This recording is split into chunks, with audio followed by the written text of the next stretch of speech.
नमस्कार दोस्तों, मैं एस्ट्रो सुभाष शर्मा लाल किताब के ज्ञान में आपका स्वागत करता हूं।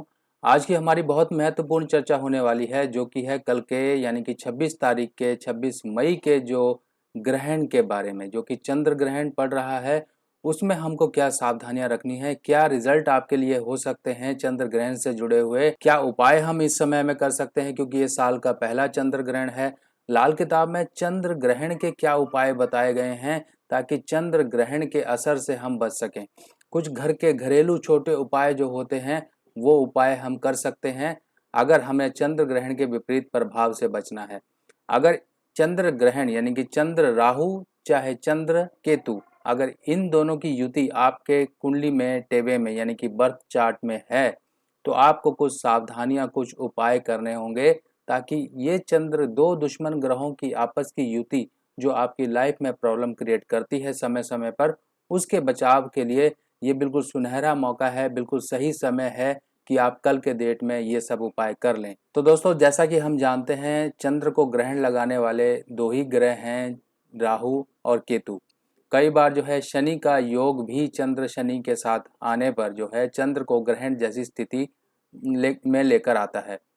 अब लाल किताब में इसके उपाय क्या बताए गए हैं, सबसे पहले हमें यह समझना होगा। देखिए, चंद्र और केतु या चंद्र और राहु, ये दो ग्रह यानी कि राहु और केतु जब भी चंद्र के साथ युति बनाएंगे तब इंसान, अगर मान लीजिए वो राहु के साथ, सबसे पहले हम बात कर लेते हैं, चंद्र की अगर राहु के साथ युति होगी तब भी ये ग्रहण दोष होगा। इस केस में इंसान की जो सोचने की क्षमता होती है वो बहुत ज़्यादा हाई लेवल की होती है। कई बार ऐसे लोग जो हैं शेख चिल्ली या फिर जो है हवाई सोच वाले भी होते हैं। ऐसे इंसान काफ़ी ज़्यादा सोचते हैं, काफ़ी ज़्यादा इनके मन में विचार उथल पुथल होती रहती है।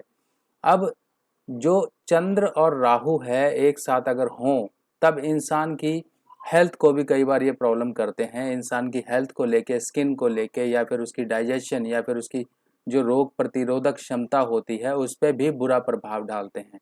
अब चंद्र से हमारी माता, हमारा मन, हमारा धन सब कुछ देखा जाता है। जब भी दो दुश्मन यानी कि चंद्र के साथ या तो केतु या तो राहु जब भी इस चंद्र के साथ आएंगे तो माता का स्वास्थ्य, आपकी फाइनेंशियल प्रॉब्लम्स और ये जो है आपका सोचने का तरीका, आपका देखने चीज़ों को देखने का नज़रिया, इस पे भी काफ़ी ज़्यादा प्रभाव डालता है। यानी कि एक तरीका वो होता है कि इंसान किसी भी चीज़ को पॉजिटिव नज़रिए से देखता है और पॉजिटिव तरीके से अपना जो है सामर्थ्य और अपनी एफर्ट्स लगाता है। पर चंद्र और राहु जिसके भी टेबे में होंगे उसका देखने का नज़रिया अलग ही होगा। वो बाल की खाल निकालने वाला होगा, काम कुछ करने वाला नहीं होगा। और साथ ही साथ उसके अगर ये चीज़ ना हो तो उसके साथ इसका प्रभाव जो है उसके धन संपत्ति पे पड़ता है, उसकी माता पर पड़ता है और उसकी ओवरऑल हेल्थ पे पड़ता है। तो ये सब चीज़ों को हमें कैसे दूर करना है इसकी भी चर्चा हम करेंगे। इसके साथ साथ अब बात करते हैं चंद्र और केतु की। देखिए, चंद्र और केतु ये दोनों आपस में दुश्मनी रखते हैं और जब भी टेबे में कहीं पर होंगे, चाहे वो कोई सा भी खाना हो, इन दोनों की युति ही खराब है। इन दोनों की युति ही आपको मानसिक दिक्कतें, मानसिक प्रॉब्लम्स देती हैं। साथ ही साथ माता को जो है हेल्थ के इश्यूज देती हैं। आपके लिए अगर हेल्थ के इश्यूज की बात की जाए, यहाँ पर चंद्र और केतु का योग आपको जो है हड्डियों संबंधी दिक्कतें देता है, चर्म रोग यानी कि आपकी स्किन की प्रॉब्लम्स देता है, आपको मूत्र रोग संबंधी दिक्कतें देता है, आपकी स्पाइनल कॉर्ड या फिर जो आपके जॉइंट्स हैं, हड्डियां वगैरह हैं, उनमें ये दिक्कतें लेकर आता है। आपकी माता के, अगर हम लाल किताब के असूल के अनुसार बात करें तो 1 से 6 खाने पहले घर होते हैं और बाद के जो 7 से 12 खाने होते हैं वो दूसरे घर कहलाए जाते हैं। अब पहले खानों में जब ये योग होता है तो लाल किताब में यहाँ तक कहा गया है कि उतने वर्ष जिस खाने में ये बैठा होगा उतने वर्ष ये माता पर भारी होगा। माता पे भारी यानी कि खुद के लिए भी भारी और माता के लिए भी भारी। यानी कि ऐसे लोग हो सकता है बचपन में बहुत ज़्यादा बीमार रहते हों या फिर इनकी माता जो है बीमार रहती हो, उतने वर्ष जितने वर्ष तक वो चंद्र और केतु का योग किसी खाने में बैठा है। मान लीजिए खाना नंबर 4 में ही है ये चंद्र और केतु का योग, तो 4 साल तक का समय एक ऐसा समय होगा या तो उसकी माता उस समय पीड़ित रहेगी या तो वो खुद जो है बीमारियों से ग्रसित रहेगा और परेशान रहेगा। बाद के घरों का हिसाब भी है, बाद के घरों के हिसाब के अनुसार जो है दोनों पर ये भारी रहता है। तो ओवरऑल अगर हम बात करें किसी खाने के लिए यहाँ पर अच्छे योग और अच्छी बातें नहीं कही गई हैं। यानी कि कुल मिलाकर अगर बात करें तो इन दोनों युतियों का यानी कि चंद्र केतु की अगर युति की बात करें तो इसका विपरीत प्रभाव ही इंसान पे पड़ता है। अब जैसा कि हम जानते हैं कि चंद्र ग्रहण जो है इंडिया में कुछ हिस्सों में दिखाई देगा और दोपहर के लगभग 2 बजे के बाद से ये शुरू हो जाएगा। अब इसमें जो है इंडिया में चाहे दिखाई दे या ना दिखाई दे, हमें उससे मतलब नहीं है। मेन मकसद यही है, देखिए चंद्रमा एक ही है, पूरी जो संसार है एक ही चंद्रमा जिसको मिला हुआ है, और उस चंद्रमा पे जब भी कोई ग्रहण पड़ता है तो पूरे संसार के व्यक्ति उससे परेशान होते हैं। कई बार ये चंद्र ग्रहण कई लोगों के लिए अच्छा भी जो है रिजल्ट लेकर आता है। हमेशा ध्यान रखिएगा, हर एक सिक्के के दो पहलू होते हैं। एक अब इसी तरीके से हमें ये समझना होगा, हर एक चीज की दो परिस्थितियां होती हैं, चाहे वो अच्छी हो चाहे वो खराब हो। तो अगर आपके टेबे में चंद्र केतु का योग है तो हो सकता है कि आपके लिए ये कम और ज़्यादा बुरे प्रभाव लेकर आए। डिपेंड करता है कि आपके टेबे में बृहस्पति, सूर्य, मंगल, राहु की क्या स्ट्रेंथ है। अगर मान लीजिए यहाँ पर बृहस्पति भी अच्छा है और साथ में चंद्रमा भी अच्छा है, मंगल भी अच्छा है, बुध भी ठीक है, तभी हम ये एक्सपेक्ट कर सकते हैं, ये अनुमान लगा सकते हैं कि ये चंद्र ग्रहण का समय आपके लिए अच्छे या खराब रिजल्ट किस लेवल तक लेकर आएगा। जरूरी नहीं है कि हर एक इंसान जो है गलत प्रभावों से ही गुजरेगा, पर इतना जरूर है कि इसका कुछ ना कुछ अंश आपके मानसिक लेवल पे जरूर पड़ेगा। अगर मानसिक लेवल पे ना पड़े तो फाइनेंशियल लेवल पे पड़ेगा, फाइनेंशियल ना हो तो हेल्थ पे पड़ेगा। डिपेंड करता है कि आपके टेबे में क्या स्थिति, ग्रह स्थिति है, उस अनुसार जो है हर एक इंसान के जो प्रभाव हैं वो बदलते जाएंगे। हम लोग आज के टाइम में सिंपल आजकल यूट्यूब पर या फिर न्यूज़पेपर में ये पढ़ रहे हैं कि इस राशि वाले के लिए ये होगा, इस राशि वाले के लिए ये होगा। आप सिंपल सी मुझे एक बात का जवाब दे दीजिए, क्या हर एक के लिए एक ही राशि है? क्या हर एक के लिए एक ही जो लिखा हुआ है हर एक के लिए एक ही बराबर है? हर एक का जब जन्म समय अलग अलग है, हर एक की जन्म स्थान अलग अलग है, तब हर एक के लिए रिजल्ट भी ग्रहों के अलग अलग ही हैं। हम इन चीज़ों में भ्रमित हो जाते हैं कि इसमें ये लिखा हुआ है कि आपके साथ ये होगा, ये होगा। न्यूज़पेपर में ही आप पढ़ लेते हैं या फिर जो है कहीं यूट्यूब पर या फिर कहीं न्यूज़ चैनल पर भी आपने देख ली है ये चीज़ें। तो उन चीज़ों को अपने ऊपर मत लगाइए, मेरी आपसे यही सलाह है। आप अपने टेबे के अनुसार ही उपाय करिए अगर ज़रूरत है तो। अब उपायों की ज़रूरत भी पड़ती है। देखिए चंद्र ग्रहण का समय एक ऐसा है, चंद्र और सूर्य जिनको आप प्रत्यक्ष देख सकते हैं, यही हमारे देवी देवता हैं, यही हमारे भगवान हैं, क्योंकि चंद्र और सूर्य से ही हमारी सृष्टि चल रही है। इन्हीं के प्रभाव सबसे ज़्यादा हमारे धरती पर हैं, और चंद्रमा के घटने और बढ़ने पर भी आप लोग अपने मानसिक लेवल पे कई उतार चढ़ाव देखते होंगे। आपका आज मूड कुछ और है, 1 घंटे बाद कुछ और है, कल को कुछ और था, आज कुछ और है। ये सब क्यों होता है? ये सब चंद्रमा की जो मूवमेंट होती है, चंद्रमा के क्योंकि उसकी तेज गति है, तेज गति के अनुसार वो मूव कर रहा है। हर एक नक्षत्र, हर एक राशि को कितनी जल्दी जल्दी पार कर रहा है, तो उसी हिसाब से हमारी मनोस्थिति यानी कि मेंटल स्टेबिलिटी पे चेंजेस आते हैं। तो चंद्रमा को हम इतना इम्पोर्टेंस मानते हैं। बाकी सूर्य की तो आप इम्पोर्टेंस जानते ही हैं। सूर्य नियम अनुसार अपने उगता है और हमारी सृष्टि को सूर्य की किरणों से जो है लाभान्वित करता है। उसके साथ साथ अब बात आ जाती है कि आपके टेबे में अगर मान लीजिए चंद्र केतु या चंद्र राहु या चंद्र शनि की भी युति है, तब इस केस में हम इस चंद्र ग्रहण के समय पे क्या उपाय करें। मेन बात तो ये आ जाती है कि हमें उपाय क्या करना है। कुछ जरूरी उपाय हैं, उसको हम समझ लेते हैं, ताकि इस चंद्र ग्रहण के अवसर पे आप जो है कुछ उपाय कर लें, ताकि आपका जो ये साल का पहला चंद्र ग्रहण है उसके विपरीत प्रभावों से आप बच जाएं। क्योंकि विपरीत प्रभाव कब जो है जाने अनजाने में इंसान के साथ प्रॉब्लम क्रिएट करते हैं पता नहीं चलता है। तो उनके उपाय भी साथ ही साथ कर लेने चाहिए। अब देखिए चंद्र और राहु की अगर किसी के टेबे में युति है तो उसका क्या उपाय है। देखिए राहु के बुरे असर को निकालने के लिए केतु की सहायता ली जाती है। अब इसके पीछे आप समझेंगे कि केतु की सहायता क्यों ली जाती है। देखिए राहु और केतु के अगर लाल किताब के उसूल आप समझें तो यहाँ पर जो है केतु यानी कि राहु और केतु अपनी मुसीबतें खुद अपने ऊपर लेते हैं, इनके कोई बलि के बकरे नहीं हैं। और इनके उपाय भी अगर राहु मंदा है तो केतु से किया जाएगा, अगर केतु मंदा है तब राहु से किया जाएगा। यानी कि इन दोनों के उपाय इन दोनों से किए जाते हैं। बाकी उपाय और भी हैं, कंडीशंस अलग अलग हो जाती हैं।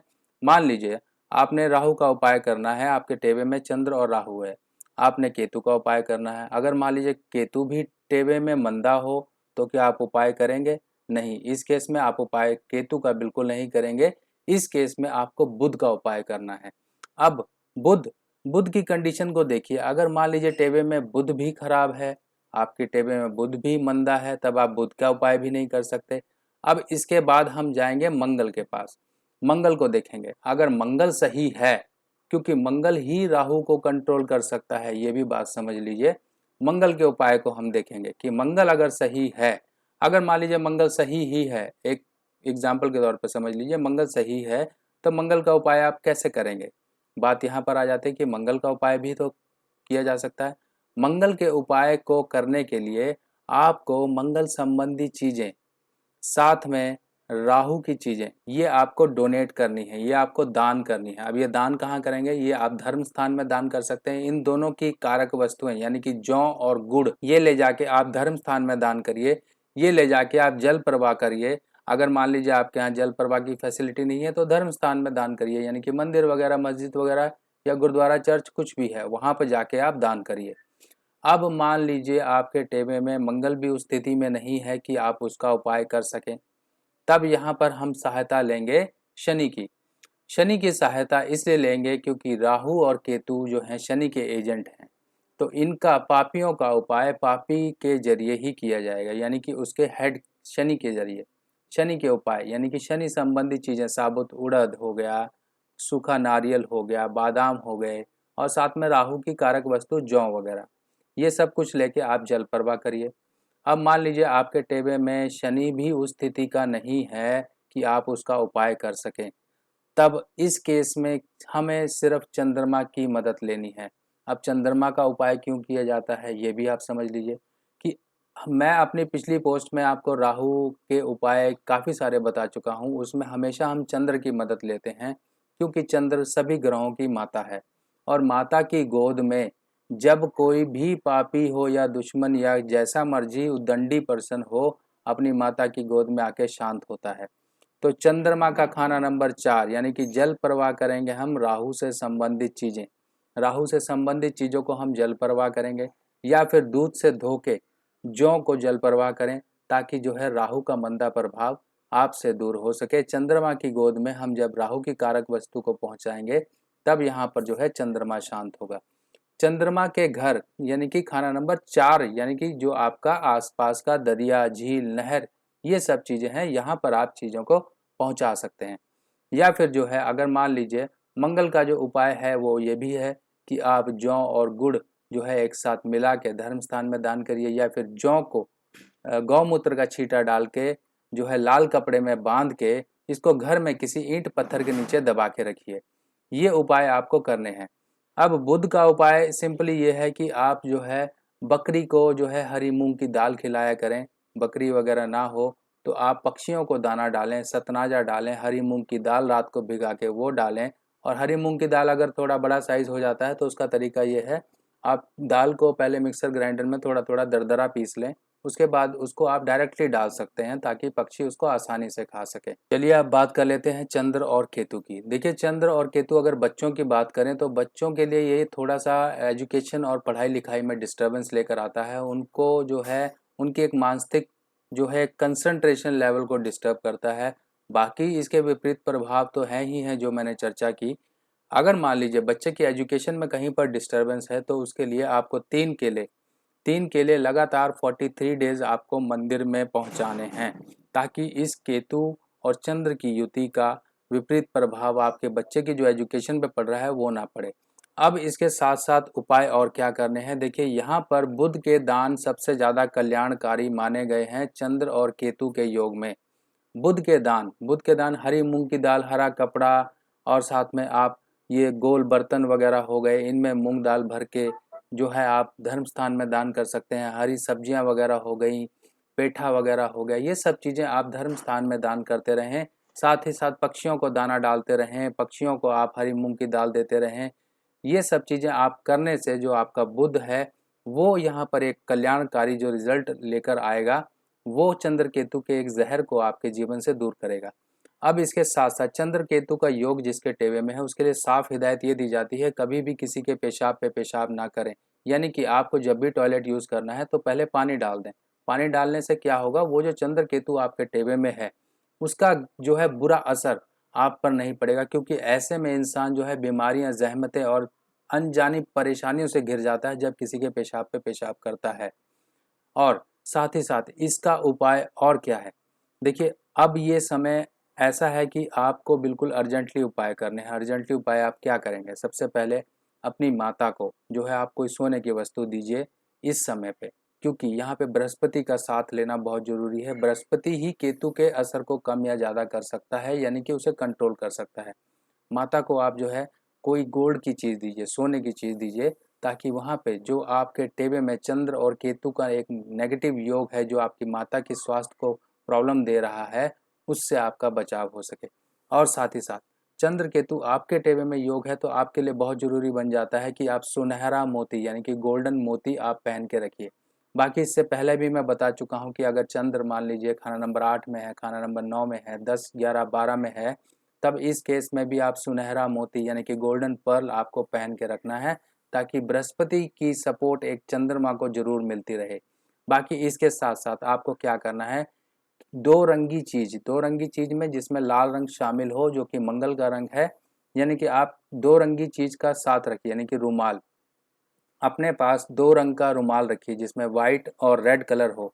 अगर रेड कलर नहीं है तो अपने हाथ से ही आप उसे स्केच या फिर परमानेंट मार्कर से कोई डिजाइन आप बना के अपने पास वो रुमाल हमेशा रखिए, क्योंकि चंद्र केतु का ये परमानेंट उपाय है। आपको दो रंगा रुमाल जिसमें लाल रंग शामिल हो, उस रुमाल को आप अपने पास हमेशा रखिए।